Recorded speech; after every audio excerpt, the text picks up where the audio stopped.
Well, you guys know how I didn't really see the complaints with Arrow last season. After this episode, I'm definitely starting to see them.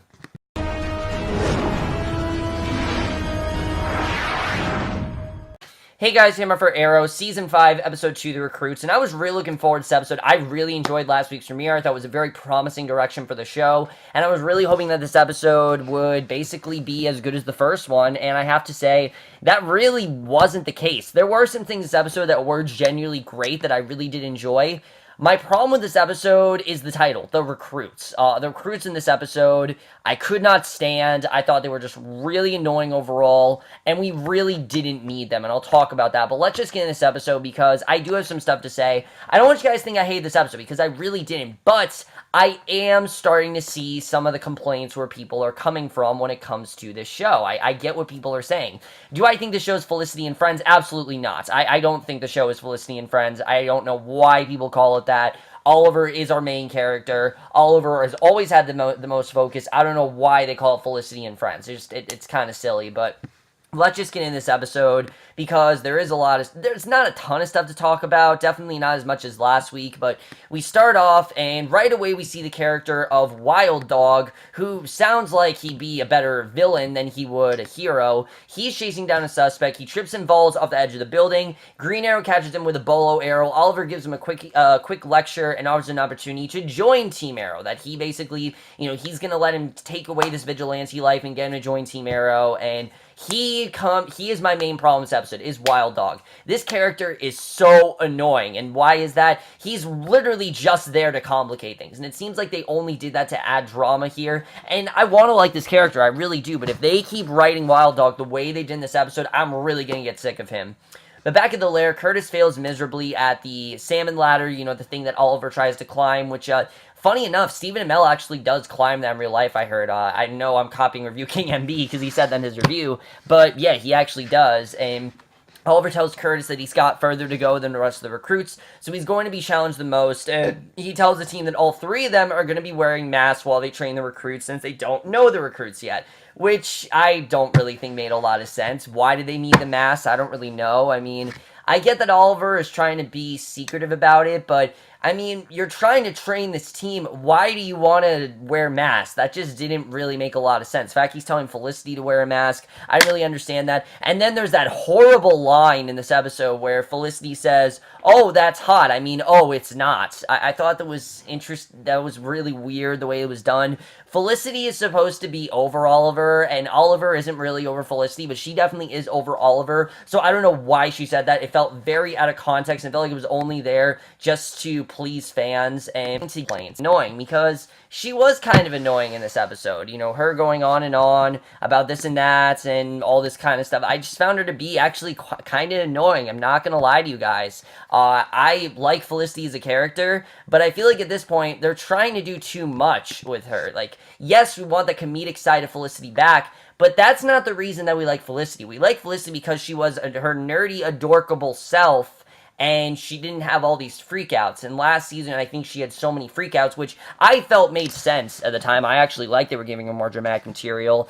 But now they're kind of turning her into this cartoon, and I'm not really liking it, I have to say. I think they're doing way too much with her. Emily Richards, she's still great as the character, but I just really think they're doing too much with her at this point.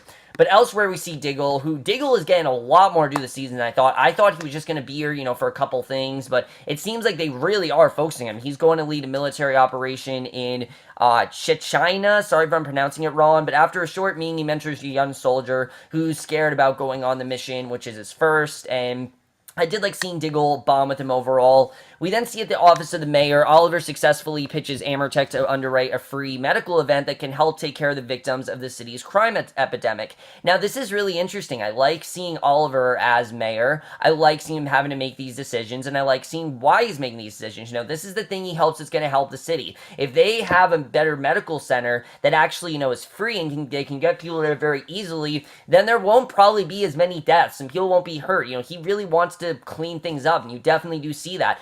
Oliver means it when he says he wants to clean up the city, and Oliver tells Thea that after they've left, that he's putting together a new team. She realizes this means that she's stuck covering his ass more at the mayor's office for the foreseeable future, so she starts trying to put together a team of her own, which I thought was smart of her to do.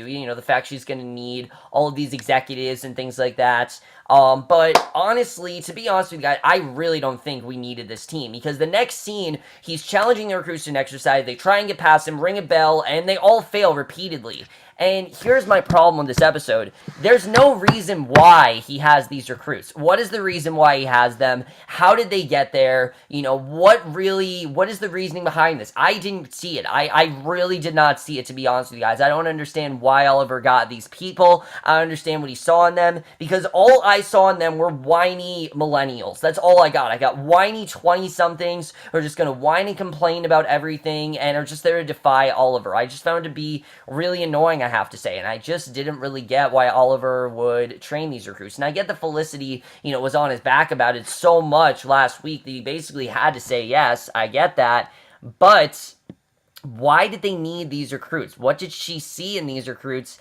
I didn't really understand that. I really did not understand what she saw in them. I don't know why these recruits were here. Just that whole part of the episode didn't really make sense to me. I really did not enjoy the way that was done. I really was not into this overall. Other than that, though, I enjoyed the episode. But the recruits, like I said, they're the main focus episode, and they really did lower this episode down a lot for me.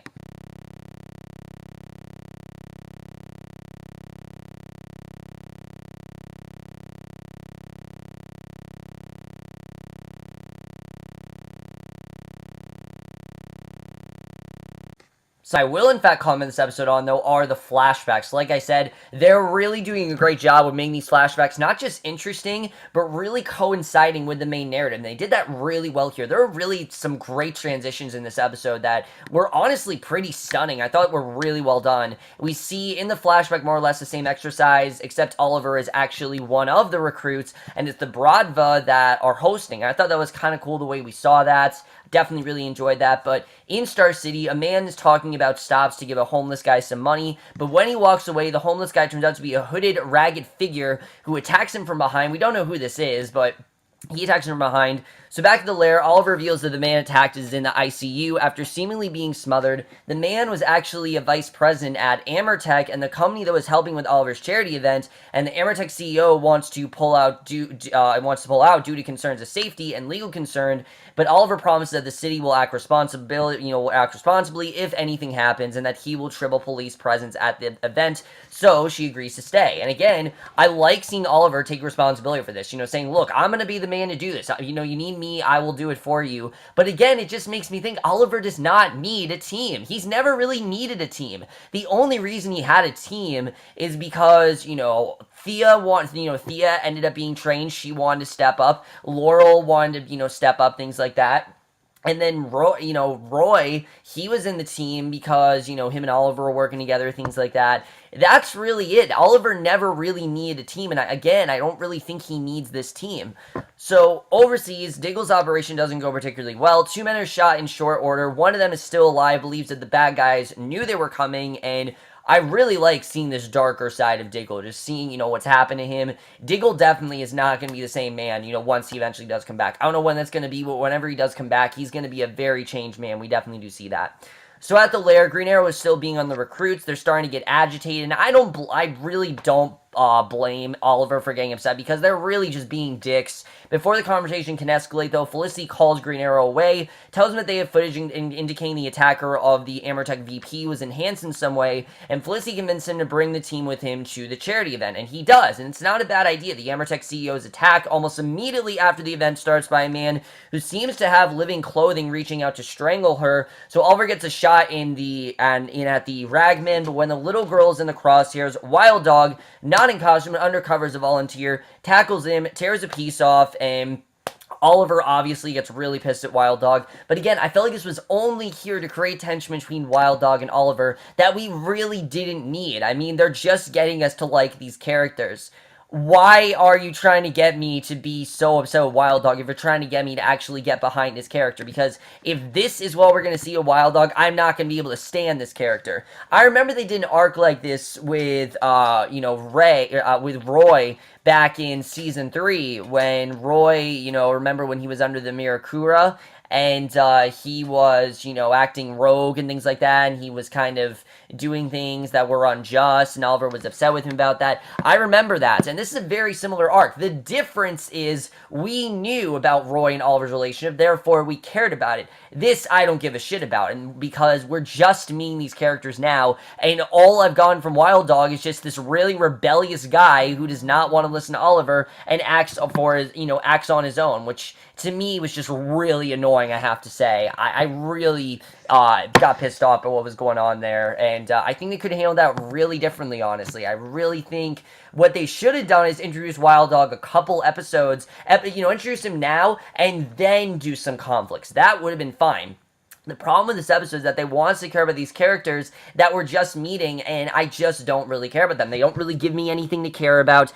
I kind of cared about the girl. I can't think of her name right now, but I kind of cared about her. Wild Dog just really annoyed me, though. We see that he's exploiting the recruits for not staying out of sight like he ordered, and Felicity pulls him away to tell him that Wild Dog got some evidence from the Ragman, so Oliver leaves to go deal with the fallout of the event at the mayor's office, because obviously there's a lot to deal with there, and I get why Oliver's upset. I mean, Wild Dog completely went against what Oliver told him to do, so I completely understand Oliver there.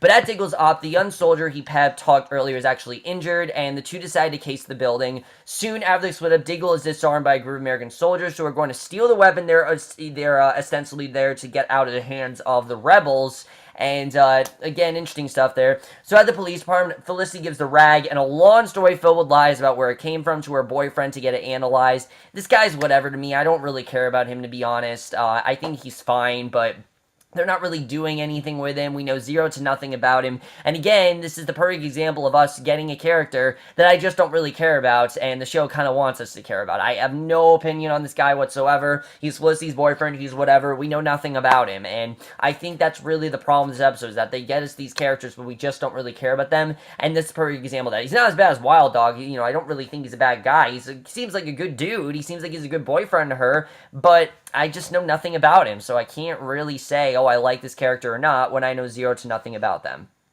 So back at the mayor's office, Thea has hired Lance in order to help him crawl out of the bottle, but Oliver objects, and then he gets a text from Felicity and leaves, because obviously Oliver feels that Lance is just not really in the condition to do it. He's drinking, he's grieving over Laurel, and I think it would be a good thing, though, for Thea to do that. And like I said, one of my favorite things so far this season is this team up between Lance and Thea. We haven't really had scenes between them, and I like seeing Thea, again, have to relate to Lance, losing someone that she really cared about, and, I like seeing Thea as well. I like seeing Thea act on her own. I really do. I like that Malcolm isn't there to manipulate her and is telling her what to do. That side of Thea is fine, but it really was a lot of the problems with last season. Thea could be a great character, and they're really utilizing her very well this season. I think Willa Holland in general really is doing a great job this season. I'm really liking what I'm seeing with her. So, really good stuff with her in this episode. But, Wild Dog and Artemis have quit the team already for some reason, which again was just stupid. It's episode 2, they're already quitting the team. Curtis and Felicity are obviously upset. Oliver tells Curtis that the goal of the exercise was to get the three of them to work together, and obviously it did not work. Artemis, again, she's whatever, but Curtis yells at Oliver about what a bad leader he is and says he quits too, and again, it just felt like it was here to create tension. I don't really know why this happened. And again, it just seemed like he doesn't need this damn team. Don't have a team. That's simple. Don't have a team. You don't need a team. It just felt really unnecessary. So alone with Felicity later, Oliver's sulking about failing the recruits, and he says, he tells her that he was using Brodva techniques, depersonalizing people so that losing them doesn't hurt you, we find out. That's what that means on the recruits, and he thinks part of the reason the fall Team Arrow hurt him so much is that he let them in. That he let, the Brodva techniques and everything, that he, he didn't use the Brodva techniques, and, that he didn't depersonalize himself, and he feels that's really the main reason why Team Arrow has failed, because Team Arrow's kind of dead, and I think he wants this new team, but I just don't really think it's going to work, and Felicity tells him that it's Oliver Queen, not the Green Arrow she wants to follow, and so will the recruits, and I get what she's saying, she wants to follow the more, tender side, the more loving side, the side that actually cares, and not the side that they're getting, which is not, the side that anyone wants to see. So in the flashback, Oliver figures out how to ring the bell and beat the exercise, but working together, he talks the other Bravo recruits into following his lead. But after he wins, the others are killed by the lieutenants, and again, really good stuff there. So back in the present, Thea sees the CEO of Amertech making a deal with Church to sell him enough weaponry to take over a country. Not nearly enough Church in this episode. I really am liking Church's character, but we barely saw him in this episode. We only saw him in about 2 scenes. But overseas, the corrupt soldiers actually kill Diggle's young recruit and tell him that he solved their problem. And you definitely get the sense this is really going to hurt Diggle a lot. I mean, this is someone who Diggle very much trusted. And unlike what they did with Oliver's recruits, this is someone I actually did care about. Because Diggle sees a lot of himself in this guy. This is someone who has so much potential and clearly does not really know how to fight a war and is, just kind of, skeptical about doing this whole thing. And I liked their bond overall, and I was sad to see that he died because I really was liking their dynamic, but they killed him off nonetheless. And at the mayor's office, Thea tells Oliver what she learned. She and Felicity are frustrated when he decides to try and fix it on his own instead of using the team, and I'm just thinking, why does he need the team? Let him do it on his own. Arrow originally was on his own. Look at the comic of Green Arrow. He would never had a team. He was on his own. Yes, he was in, Justice League and things like that, but he never had a team. So along the way, Felicity reveals that the rag is thousands of years old, tinged with radiation from one of the Genesis bombs Damien Dark launched, like the inert one that Diggle has been chasing down. So Green Arrow infiltrates Church's meeting with Amertech's CEO, but not before Ragman does. Ragman, as it turns out, is actually motivated to find justice for the only bomb that found its mark on Genesis Day, the one that Felicity dropped on Haven Rock. And Felicity watches him explain this to the Amertech CEO, while Oliver's getting beat on by Church, and he's getting beat on really bad. And at the last minute before Church can stab him with an arrow, Oliver shouts to Ragman, who hurls Church over. The Amertech CEO gets away, but Oliver tells him to let her go, that it's over, and on a rooftop, Oliver connects with Ragman, whose father actually saved him on Genesis Day by giving him the Ragman suits, and Oliver tells him that his father would have wanted something better for him, not to be a vengeful murder, and I kind of understood where Oliver was coming from here. I thought this was a good scene overall, with him trying to tell him, look, you have so much more potential than this, but Oliver missed that he needs a team, he can't do it alone, and I don't really know what got him to think this. I mean, the team's not really working for him. Why does he need them? And why does he feel that this team, that is my problem, not that he needs a team, is that he feels that this team is going to utilize him, which they're not at all. I mean, to me, it seems like they're failing already, and he asked Ragman to honor the legacies of their fathers together. The pair shake hands, and it was a good scene because we are reminded that Oliver did all of this because of his father, and I like seeing that overall, so good stuff there. In Russia, Oliver challenges Anatoly, who says the first part of initiation is realizing that the only one he can trust is himself, and we see in Chechnya, the corrupt soldiers are asking Diggle to sign a confession that he killed the soldier from earlier. Diggle refuses, and the head of the Crooked One says that his men will all testify against Diggle, so good luck with his court material, and it seems like he's going to be blamed for what's going on, which he did in fact not kill the soldier, so I don't really know where this is going to go. We'll have to see. Very interesting there. But at City Hall, Lance shows up for a meeting with Thea, tries to walk out, saying that he knows she's figured out that he's drinking, because Thea didn't know that, and she offers him the deputy mayor job on the condition he stops drinking, and she asks him to do it for Laurel. And again, I'm all for these two working together. It's probably one of my favorite things happening this season, and I like seeing Thea act on her own. Really good stuff there, and I'm hoping that, Lance does follow through with this. Then we get to the end of the episode. We see Oliver tells Felicity that he allowed Church to get the better of him to trust Ragman and that he's not done yet. The recruits are waiting for him. He unmasks to ask them back and stand with him. Everyone signs on in spite of Wild Dog hating his code name. And again, I just thought that was kind of dumb the way that was. I get that obviously he feels these recruits are going to help him, but I feel like they're useless, honestly. So outside of a nightclub, Church is beaten badly by a man who calls himself Prometheus and says that Green Arrow's his Achilles. Is the same guy. He is the Black Arrow. He's going after the Green Arrow. I don't know where this is going, but that is the way the episode ends. Let's talk about this episode overall, because I definitely have some stuff to say about it.